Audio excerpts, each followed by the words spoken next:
everyone, and welcome to our live. We are going to be talking about processed foods, which are definitely evil and killing you, and why you shouldn't ever eat them. Just kidding. Yeah, this came up for me with a client the other day because she was feeling like she was doing something wrong because at lunch she was eating like those little mac and cheese cups or like a rice cup, and she was like, well, I shouldn't eat that, it's processed, right? And so that kind of started up a conversation, and I think it's a lot more complicated than that. And if you've been paying any attention to us whatsoever over the past 7 or 8 months, you'll know that we're gonna say, like, anytime you try to cut a food out completely, it's just gonna not go so well for you. It's not going to go so well. And I think that, marketing, Jen and I have learned this with our own business coaching that we've taken for our own online businesses. But marketers love to draw these black and white lines because it helps you as a consumer be like, well, I don't want to be this, I want to be that. And this over here is trying to sell me this, so I should buy that thing, right? So it's literally a marketing technique to say, this over here is unhealthy and whatever. This is not. This is this way. What side are you on, right? And obviously you'd be like, oh, well, I don't want to, feed my kids poison, so obviously I'm on this side. So that's a really popular technique. And of course, that approach is completely loses any kind of nuance, right? It's this assumption that our nutrition, that our health as humans exists in a vacuum, and it doesn't, right? So this idea that human health it exists within a very complex system, and that is how we need to look at human health. And it's not just about the food that we eat. It's not just about that all of our lives can be fixed if everyone would just, live within a BMI, that's just like a made up number, and eat clean, right? So that's not really, that is a disservice actually to public health when it gets, there's a word I'm trying to think of, it's a really good word, but it's that idea of like reducing something down to the point where it's illogical. It just doesn't even make sense. Reductive, I think, is the word I'm looking for. Yeah. And like, first off, like defining processed food, the FDA defines processed food as food that's been combined with ingredients or changed. So like, this could be canned beans, this could be salad mix, like plain salad mix. So like, technically all of those things are processed foods. So there's a spectrum of processed foods too. And so there's like, you've got those things that have just been changed a little bit for packaging that you'll see a lot in like produce. We've got processed culinary ingredients, which is like processing seeds to make oils and olives to make oil and that kind of thing. So those are technically processed foods that have a lot of health benefits. And then from past culinary ingredients is processed food, which could just be adding like 1 or 2 ingredients like salt, sugar, or fat. So that could be, or oil. Yeah. So that could be like some cheeses, fresh bread, sometimes yogurt, if it's plain, things like that. Or like if you're getting like tuna in oil or sardines or something like those are technically processed. And then we have your ultra or highly processed foods. And those you might start getting like emulsifiers, preservatives, artificial colors and sweeteners. And those are generally ready to go and don't require a whole lot of prep time. Yeah, thank you, Jen. I think that is such an important point to say that almost all foods need some degree of processing. And if you think about it, just like logically, that's all that it means. Is like, so when you go, so let's say I go to Healthy Living, and they have those really fun machines where it makes the peanuts into peanut butter. You know what I mean? And you can fill it fresh. That's processing. Mhm. You're processing your food right there, right? That's like a form of processing. And so what most people think of when they say processed food is unhealthy is the ultra, which tends to have higher sugar, artificial ingredients, refined carbohydrates, trans fats, and things like that. That's usually what people are referring to when they talk about, bad processed food. Obviously, they're not generally talking about like almond butter. Although Yes. some people might think that. Yeah, and if you want to share like the research you did on the research about the health implications of Yeah, processed so foods. not long ago, and this is still touted science, uh that this idea that processed foods give you cancer, basically, that the more processed foods you eat, the more higher the risk you have of getting certain cancers. And first of all, that study was done in France, and it was a correlation. It was actually an observational study, so this was not something done in a lab. And like all of these nutrition studies, it just drives me mental because you can't really know what people are doing. You're literally just relying on people to report honestly, or just it's not that people lie. I mean, it's just hard to remember stuff anyway. So they basically did this observational study, and the research looked at the association between the amount of processed foods people eat and how much cancer they get. And I think they did breast cancer, prostate, and colorectal cancers. And basically, they correlated between these two things, that there was a correlation. That's it. Like the more processed foods you eat, the people who ate the most, they also got the most cancer. That being said, it was a really small percentage. It was like under 10%, I think. I mean, it wasn't, and that statistically is not very high. So my issue with this, and the article I read that was sort of like, this is ridiculous. It's a correlation, not causation. And this is a one that we run into again and again within diet culture, where they take correlations and they say this equals that, and it doesn't. It's wrong. It's lies. It's not true. And this idea that if people are eating processed foods, what else is happening in their lives? If they're eating a lot of processed foods, they probably don't have a lot of time. Why don't they have time? Well, not having a lot of time means that they probably have a really, really busy, stressful life. They're probably not sleeping great. Where, like, what is the socioeconomic, status of the people involved? What access to resources do they have? I mean, there's so many factors and variables that go into people's lives. To make this connection and then run with it in the media is so incredibly irresponsible, because all it does is cause more food anxiety. And you have parents that are like, trying to just give their kid a granola bar and feeling like they're, going to give their kid cancer for giving them a granola bar.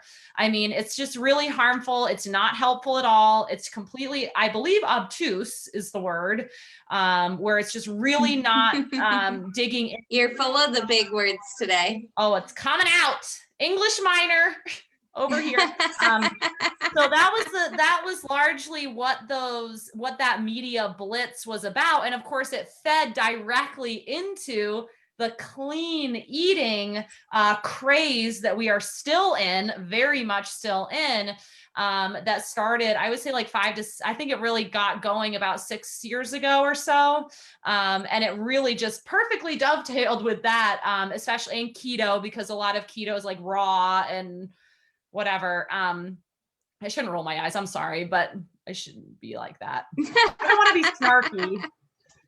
Yeah, I mean, I think recognizing that clean eating is in itself a form of diet, it's a form of restriction. And that like some of these issues around processed foods, such as like overeating them and feeling like you don't have control around them, are deeply connected to the restriction of them.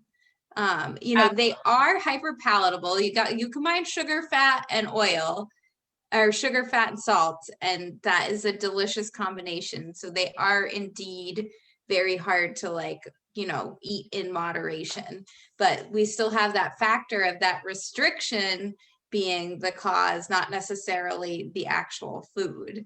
And so like, and some positives to recognize about processed food is that it is quick and convenient. And also some processed foods can help encourage you to eat some more nutrient dense food. So like if you're eating a salad, but like maybe like a ranch dressing like helps get you pumped about a big salad, like pour some ranch dressing on there and you're going to eat all these vegetables, like that's great. If you're making, you know, a nice pasta dish and you have some jarred tomato, like spaghetti sauce, like, and that like most of your dish is homemade and you put in a bunch of other vegetables and meats and stuff with that pasta and you're using a jarred, you know, sauce, like that's helping encourage you to like cook. So, you know, that's not necessarily a bad thing. And then just like financially, you know, some people just can't afford to eat all fresh food. So I think it's really unfair to judge them for that. I totally agree. And another thing that really grinds my gears is that in the United States, we work more hours than like any other country. You have parents that are like raising kids and the kids going to the daycare and then they're going to get home and like, it's just insane. It's so unfair that now these people who are trying to like raise families in this ridiculous world we're living in now have to feel guilty for opening a can of spaghetti sauce. And there's like, well, shouldn't you be, I don't know, maybe there's own. And there's sugar in it or something. You yeah, know? Like, oh God, there's like 6 grams of sugar. Like, it's absolutely nuts. And it's like, you know what? Like, cooking is great, but maybe you can spend, instead of like spending 45 minutes cooking a meal, you could be like finger painting with your 3-year-old and then you just freaking microwave something, you know? So like, it's just very frustrating the way that this country works. It's just, you can never do it right. And there's a reason for that, is because it fuels freaking capitalism. Because if you never feel good about yourself, you're going to buy way more stuff because you're constantly feeling like you're not good enough. And it's really all connected. I'm sorry. Also sociology major over here. Wow, Justine's going deep here. So that made me think about this, like the on and off that people have. You're like either being good or either being bad, and setting up an expectation of yourself that you should be cooking and eating all homemade meals sets you up for failure, because most people don't have time to do that. So then you feel like a failure when you've had to have something processed, when you decide that you're getting a microwave meal, when you're ordering takeout, any of those things. So then it's like, oh, well, I've failed. And it turns into this epic, like overeating. Exactly. Whereas like we can combine some like nutrient dense food with some processed food. So that's one of the things that I talked about with my client. And I was like, well, I just noticed that your lunches are all carbohydrates. And you also said that you really feel like you snack a lot when you get home. Like maybe you're just not getting enough protein and fiber at lunch. So let's not say don't eat these mac and cheese, but like, could you prep ahead of time a little bit of meat or protein to add to that? Like, can we add vegetables to that? And so then we have a balance where she can spend a little bit of time on food prep, but she can also have like a convenient food, you know? Absolutely. And she had like some pork tenderloin that she had already cooked for dinner, and she added that to the mac and cheese, and she was like, it was delicious. Oh my God. You know? And yeah. And I think, this is, and I was going to say that the thing is that, no, you go ahead. Jen and I will never tell you not to eat something, but we will suggest things to add into your diet, right? So, and by diet in this verbiage, I just mean like what you eat every day. I don't mean like the diet you're on. I'm saying like to add into, the variety of foods that you're already having. So to think about it, Jen put it so well today. Jen, how did you say that? It's not about taking these processed foods out of your diet. But if you feel like you are eating a lot of processed foods and you're not eating a lot of fresh fruits and vegetables, don't think about taking processed foods out. Just think about how can you get more whole foods in, if that's something you want to do, which is not required of you. And I think it is just so important that everybody knows that you don't owe health whatever definition, popular definition of health is now, because it's changing all the time in our culture and society. You don't owe that to anyone. And one thing that just really made me so mad, another thing, sorry. Love it. Yeah. There was this freaking website, Eat This, Not That. They have books. Yeah. Listen, can you believe this? They say, despite processed food's bad reputation, I was like, oh, okay, what's this? Okay, for the most part is deserved. Okay, there are actually several items you can and should indulge in guilt-free. Okay, nutritionists shared with us their top picks for healthy processed foods that they actually approve of and that don't make them cringe when spotted in someone else's grocery cart. I am going to write these people a strongly worded email. What? And the people are going on this website for help because they're not sure what to eat. And just 2 sentences, you feel like, first of all, there are nutritionists going around staring into people's grocery carts like, ugh. I mean, just that alone is horrifying. It made me so angry, Jen. I love it. It makes total sense. And also, as a person and we say this about anything else, but if you're the one judging other people's grocery carts, and you're probably also very judgmental and critical of yourself. So if you find yourself doing that, maybe ask yourself what that's all about. Absolutely. And I want to also point out, we talked a little bit about this before we went live, but one thing about foods, like you can talk about, say like, well, pizza is like super unhealthy, or whatever, but there are foods, that is not true, by the way. But anyway, even if you think that, there are foods that are bringing people together. Like if everyone, somebody brings a cake into the office, which I know no one goes to the office anymore, but I'm just saying, everybody like takes a break and like gets together. It's like, oh, hey, like, isn't your cousin in town? Like, I know no one comes to town anymore. I'm just giving you an example, but like you have these connection moments, right? Like getting together to like eat pizza as a family. And like I said, maybe instead of mom having to take the time to cook or dad having to take the time to cook, you just order the pizza and you can sit down and have a movie, right? That has value. And it's the same reason why a lot of studies show that people that drink alcohol live longer. And they've been trying to figure this out because they're like, this is really weird. Is it the tannins in the wine? But it seems to be people that even drink beer and and so the theory behind that is that it's the sociability. It's the fact that, people say, hey, come on over, have a beer. Hey, I'm going to my favorite haunt, or that bar that I always go to, and you're in a community. And that helps people live longer. So it's like, it just goes back to what I was saying, that this human health does not exist within a vacuum where there's just this one factor that we need to like hyper focus on, which is food right now. It's just like the hot thing to hyper focus on, that it's just so much more complex than that. Yeah. And I just had the brain fart there. Oh, dieting is isolating. Yeah. Did you like how I literally was like, did you just have like a bite of something cold? It looked like you had like a free, like you were like, ugh, like a brain. Yeah, that was my brain fart. That was my brain fart face. It was like, yeah, that was amazing. Corey brought up the point that for a lot of people, it's like stomach issues and IBS. Processed foods actually like sit better with them because they don't have as much fiber. So like white rice and things like that really like help her. So they can have uses too.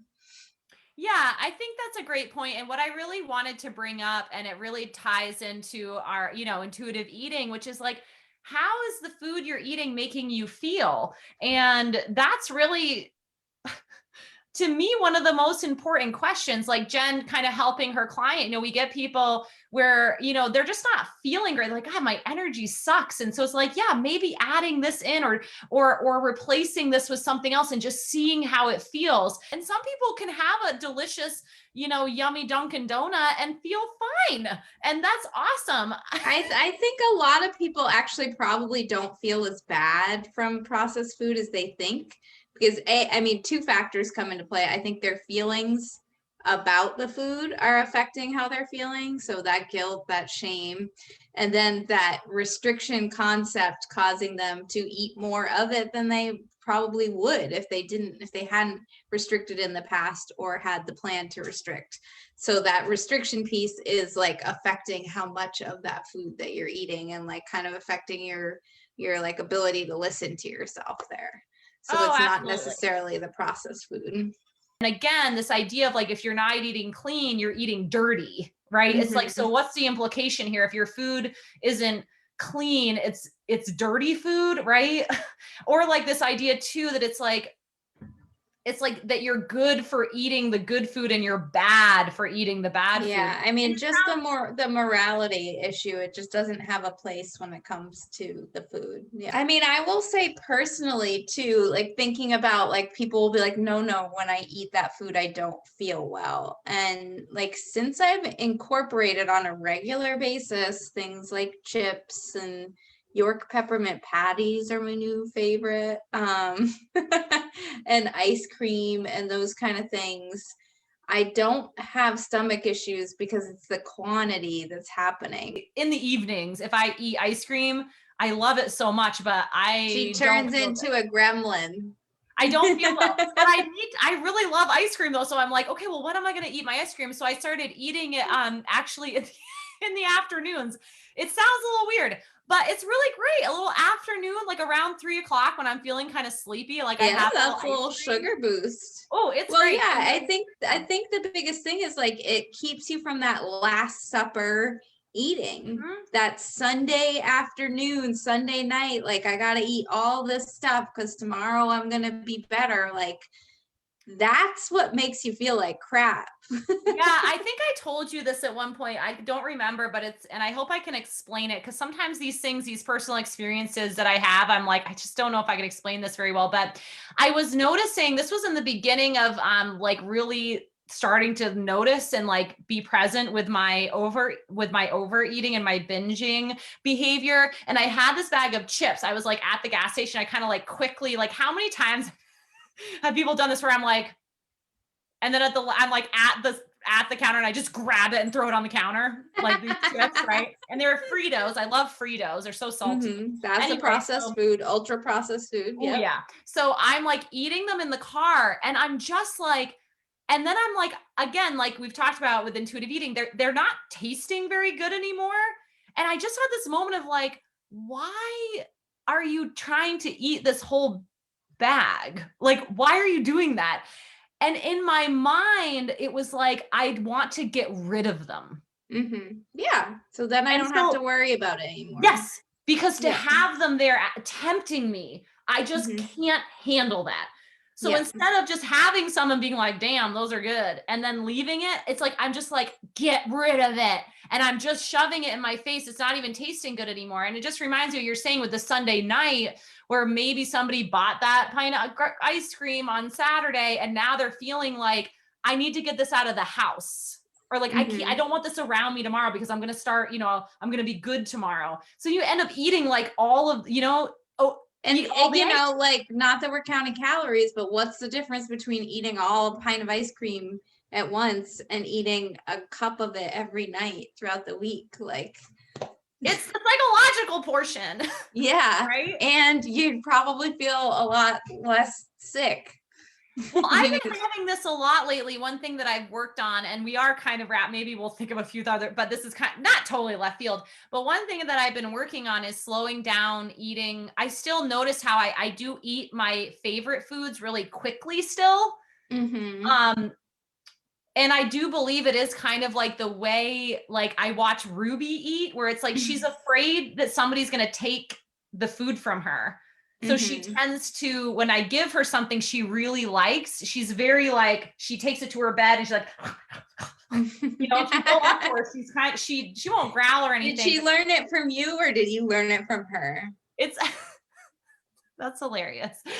So I'm like, oh my God, this is so interesting, because I still have this kind of like, when I'm eating my favorite foods, I tend to like I'm eating it really fast. I'm like, this is really interesting, because I'm like, Justine, why don't you, like, you love this so much, like, why not slow down this process and make it like last longer, you know, and everything. And it's still because of that sort of the fear that I'm going to take it away from myself, right? That it's like there's this window that you're allowed to have this yummy, lovely thing, and it's closing quick, so you better get it all in. So one thing I've been practicing, and I'm it's, you know, it's a struggle, but is to just try to just slow down. I'm like, I'm not taking this, or you can eat as much as you want. Like there's no reason to be eating so fast, you know, but it's a work in progress. To sum it up, the definition of processed food is very obtuse and, you know, applies to almost every single thing that we eat. Highly processed food have a correlation with, you know, some diseases, but there are probably a lot of other lifestyle factors that come into play. And they're convenient, and they can help encourage you to eat other more nutrient dense foods sometimes, and just help you like get food when you don't have a lot of money or you don't have a lot of time. So yeah, so maybe just like assessing your feelings about them, and you know, trying to have a more of an open mind might help you in how you eat them when you are around them. Yeah, I second that. And I just will say, look at the other factors in your life first: sleep, stress, social support, hydration. Activity, movement. Yeah, man, don't just, and this is the, you know, like I said, it's just everything is so hyper focused on like, well, if you would just eat right, you would be the, it's like, it's not like that. How stressed are you? Are you too busy? Like, do you need help? Like, can you ask for help? Can you make your sleep better? Can you go to therapy to deal with trauma? Can you be drinking water, you know, reaching out for support? To me, those things are the number one things to address before you worry about eating, you know, Doritos every day. And your eating might end up being a little less erratic when you've brought some of those things under control. Okay. Cool. Nailed it. Went actually a lot better than I thought. Oh, as my computer freezes. Oh no, are you there, Jen? I'm here. Oh, okay. Whew. All right, awesome. All right, everybody, invite a friend to the Soul Sisters group, and we'll see you next week. Oh, geez.